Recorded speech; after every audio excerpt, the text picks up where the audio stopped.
అందరికీ నమస్కారం. నా పేరు అర్చన. ఈరోజు కథ 'నా గుండె చప్పుడు నువ్వే' పార్ట్ 156. ఇక ఇక్కడ అంజలిని కొత్త పెళ్లి కూతురు లాగా రెడీ చేసి ఆట పట్టిస్తూ ఉంటారు.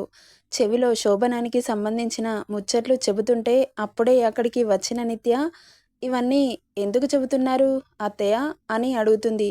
"అదేంటి కోడలా అలా అంటావ్?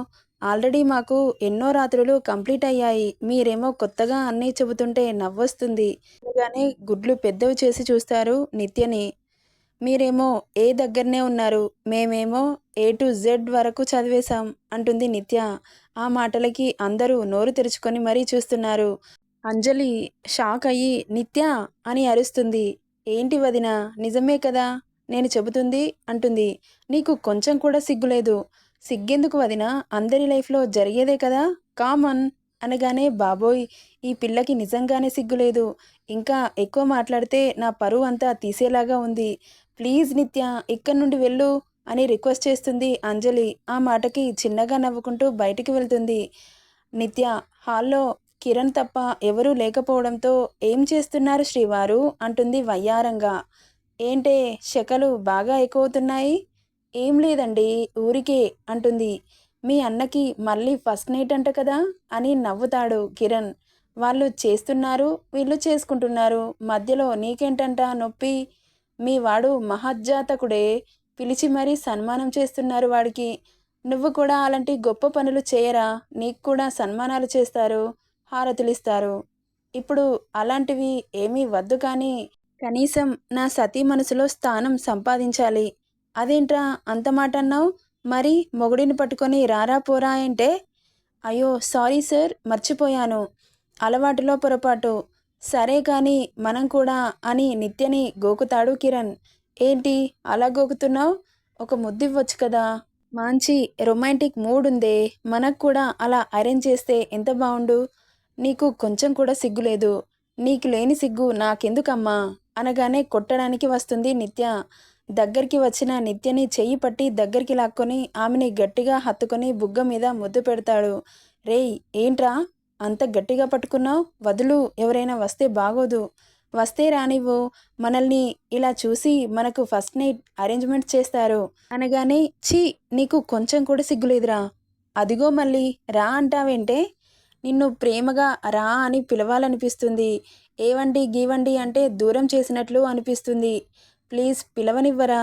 అందరిలో రెస్పెక్ట్ ఇచ్చి పిలుస్తాను ప్లీజ్" అని గడ్డం పట్టుకొని బతిలాడుతుంది. ఆమె అలా బతిలాడుతుంటే కిరణ్కి ఎయిర్లో ఫ్లై చేయాలనిపించి ఇంకా బెట్టు చూపిస్తున్నాడు. "అస్సలు వద్దు, నువ్వు నాకు రెస్పెక్ట్ ఇవ్వాల్సిందే" అనగానే అతడి కాలర్ పట్టుకొని దగ్గరికి లాక్కొని "రేయ్ ఒప్పుకుంటావా ఒప్పుకోవా" అని అతడి ఫేస్ దగ్గరికి తెచ్చి అనగానే ఆమె మాట్లాడుతుంటే ముద్దుగా అనిపించి టక్కున పెదవులు మూసేస్తాడు. అతడి రియాక్షన్కి కళ్ళు పెద్దవి చేసి షాకింగ్గా చూస్తూ ఉంటుంది నిత్య. 3 నిమిషాలకి వదిలి ఆమెను చూసి కన్ను కొడతాడు. "ఛీ పో" అని అక్కడి నుండి పారిపోతుంది నిత్య. ఇక్కడ అమ్మలక్కలు కలిసి అంజు బేబీని ముద్దుగా రెడీ చేసి చెవిలో ఏవో రహస్యాలు చెప్పి పాల గ్లాస్ చేతికిచ్చి నవ్వుతూ రూంలోకి తోసేస్తారు. ఇక ఇక్కడ బాబు పాప ఎప్పుడొస్తుందా అని వెయిటింగ్. పంచ కట్టడం రాక నైట్ ట్రాక్ వేసుకుని మొబైల్లో తలదూర్చి చూస్తున్నాడు సీరియస్గా. ఇక అంతలో అంజు రావడంతో మొబైల్ చూస్తున్న వాడల్లా తల తిప్పి అంజుని చూడగానే ఎన్నేళ్లదో ఈ విరహం. మొదటిసారి ఆమెను చూస్తున్న ఫీలింగ్స్ అతడిలో. అక్కడ ఆమె సిచ్యువేషన్ కూడా అలాగే. ఎందుకో ఇన్ని రాత్రులు జరిగినా ఇప్పుడే కొత్తగా అన్నట్లు ఆమెలో అలజడి. అతడిని చూడాలంటే భయం వేస్తుంది అంజలికి. ఎందుకిలా అనిపిస్తుంది అని ఆమెకు ఆమెనే ప్రశ్నించుకుంటుంటే, కొత్త ప్లేస్ అయ్యి ఇలా అన్నీ రెడీ చేసి కొత్త పెళ్లి కూతుర్ని పంపించినట్లు పంపించేసరికి కొత్తగా అనిపిస్తుంది అంజలికి. షివర్ అవుతున్న ఆమెను చూసి చిన్నగా నవ్వుకుంటూ ఆమె ఫేస్లో కంగారు చూసి దగ్గరికి వచ్చి పైనుండి కింది వరకు స్కాన్ చేస్తాడు. లేత గులాబీ రంగు నేత చీరలో గోల్డ్ కలర్ బార్డర్తో చక్కటి కుందనపు బొమ్మకు ఏమాత్రం తీసిపోకుండా తెల్లటి పాదం నుండి మధ్యలో కనిపించని నడుం, ఇంకాస్త పైకి వస్తే ఫ్యాన్సీ శారీలో ఆమె అందాలు కళ్ళ నిండుగా కనిపిస్తుంటే క్షణం చూపు నిలిపి ఆ చూపుని పైకి తెస్తూ శంఖం లాంటి మెడ, దానికి మిలమిల మెరుస్తున్న మంగళసూత్రం ఇంకాస్త అందాన్నిస్తుంటే అతడి ఫేస్లో చిన్నగా స్మైల్ వచ్చి చేరుతుంది. ఆ చూపుని పైకి తెస్తూ ఉంటే ఎదురుగా కనబడుతున్న పలుచటి గులాబీ రేకులు దొండపండులా మెరుస్తుంటే అతడి పెదవులు విచ్చుకుంటాయి. బబ్లీగా ఉన్న బుగ్గలు కొటారు ముక్కుకు ముక్కు పుడక మరింత అందాన్ని తెస్తుంటే అతడి కళ్ళని ఇంకాస్త పైకి తెస్తూ కలవల్లా ఉన్న కాటుక కళ్ళని చూసి క్షణం కూడా ఆమె ఎడబాటుని భరించలేని అతడు ఆమె చేతిలో ఉన్న పాల గ్లాస్ని చూసి చిన్నగా నవ్వుకుంటూ దగ్గరికి వచ్చి ఆమె నడుం చుట్టూ చేతులు పోనించి యు ఆర్ సో గార్జియస్ అని అనగానే చిన్నగా నవ్వుతూ కళ్ళు కిందకి వాల్చేసింది. సిగ్గుతో హర్ష ఆమె చేతిలో ఉన్న పాల గ్లాస్ని తీసి ఆమె నోటికి అందిస్తాడు. ముందు నువ్వు తాగు అని కళ్ళతో సైగ చేస్తుంది అంజలి. నువ్వు తాగిన పాలు మరింత తీయదనాన్ని తెస్తుంది. నువ్వు తాగు బేబీ, నాకు ఇవ్వు అనగానే తాగుతుండగా కొన్ని పాలు ఆమె లిప్స్ నుండి కారి మెడవంపు నుండి ఆమె యవ్వన శిఖరాగ్రాల మధ్యలో లోయలోకి జారుతుండగా టక్కున అందుకుంటాడు. అతడి స్పర్శకి ఆమెలో చిన్నగా ప్రకంపనలు స్టార్ట్ అయ్యి అతడిని చుట్టేస్తుంది. ఆమె చేతిలో ఉన్న పాల గ్లాస్ని తీసుకొని తాగి ఆమె లిప్స్కి అంటిన పాల మీసాన్ని నాలుకతో లిక్ చేసి అదురుతున్న అదరాలని అందుకుంటాడు.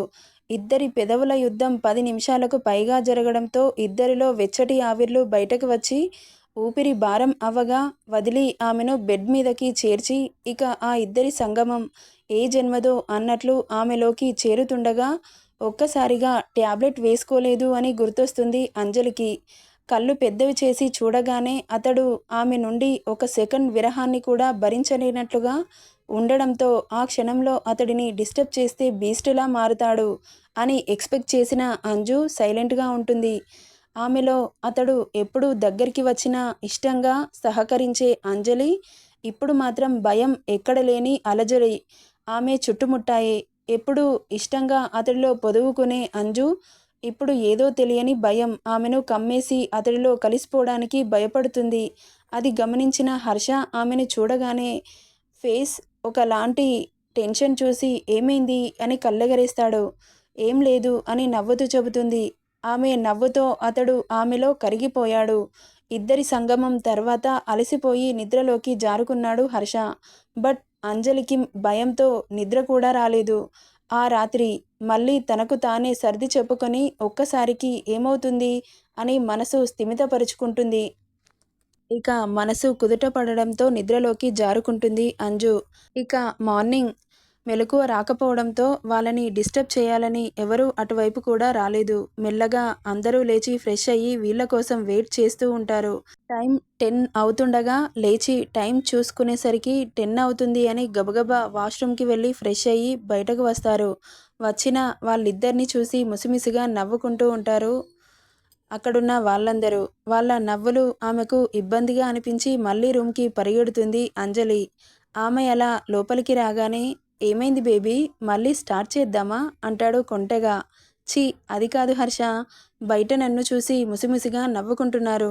వాళ్ళని ఫేస్ చేయాలంటే భయం వేసి లోపలికి పరిగెత్తాను అనగానే ఆ మాటకి చిన్నగా నవ్వి సరే అయితే అలా సిగ్గుపడితే చాలా బాగున్నావు బేబీ, వాళ్ళ నవ్వులని మనం ఇంకోసారి సార్థకం చేసుకుందామా అనగానే బాబు నీకో నమస్కారం, నైట్ నా బాడీని చేపని రుద్దినట్లు రుద్ది పడేశావు, ఇంకేముంది ఆ ఎముకలు కూడా సున్నంలా మారిపోయాయి, ఇక నా వల్ల కాదు బాబోయ్ అనగానే హహహ అని నవ్వుతూ ఆమెను ఒడిలోకి తెచ్చుకొని నువ్వేంటే నైట్ అంత బాగున్నావు అంటాడు బుగ్గ మీద పెదవులతో రాస్తూ. సరే కానీ మీరేంటి నిమ్మలంగా కూర్చున్నారు, మనం వెళ్ళకూడదా అంటుంది అంజలి. వెళ్దాం, మీ పెద్దనాన్నతో ఒక విషయం మాట్లాడాలని ఉన్నాను. ఏంటో ఆ విషయం, ఆయనతో మాట్లాడినప్పుడు వింటావుగా, ఇప్పుడెందుకు చెప్పడం అనగానే సర్లే అంటుంది. సరే కానీ మావయ్య గారు ఉన్నారా అని అడుగుతాడు. ఉన్నారు హర్ష, సరే పద అంటూ బయటకు వస్తారు. హాల్లో కూర్చున్న జమీందార్ గారు, రాజు, పద్మ అందరికీ కాఫీలు ఇస్తూ కనబడుతుంది. బయటికి వచ్చిన హర్షని చూసి రండి బాబు కూర్చోండి అంటాడు జమీందార్ గారు. తనకి కూడా కాఫీ ఇస్తూ మావయ్య మీతో ఒక విషయం మాట్లాడాలి అంటాడు హర్ష. ఏంటి బాబు చెప్పండి. అది మావయ్య, నిన్న డాక్టర్ శేఖర్ని చూశారు కదా, ఎలా అనిపించింది? మీరు ఏమంటున్నారో నాకు అర్థం కావట్లేదు బాబు. అదే మావయ్య, సుష్మకి ఆ అబ్బాయి మంచి జోడి అని నేను అనుకుంటున్నాను. ఆ అబ్బాయి కూడా చాలా మంచివాడు. మీరు ఓకే అంటే ఇంటికి పిలిపిస్తాను అనగానే ఆ మాటకి చాలా సంబరపడిపోతాడు జమీందార్ గారు. ఎందుకంటే హర్ష చాలా ముందు చూపు మనిషి అని అతనికి తెలుసు. ఏం చేసినా ముందు జాగ్రత్తగా చేస్తాడని తెలుసు. అందుకే జమీందార్ గారు, "సరే బాబు, మీరు మా విషయంలో ఇంత చొరవ తీసుకొని మా అమ్మాయికి అంత మంచి సంబంధం తీసుకొస్తే నేనెందుకు కాదంటాను" అనగానే, "ఒకసారి సుష్మని అడగండి" అంటాడు హర్ష. సరే అని సుష్మా అని పిలుస్తాడు. "హా నాన్న" అంటూ బయటికి వస్తుంది. "అమ్మా సుష్మా, నీకు విషయం చెబుదామని పిలిపించాను." "ఏంటి నాన్నా?"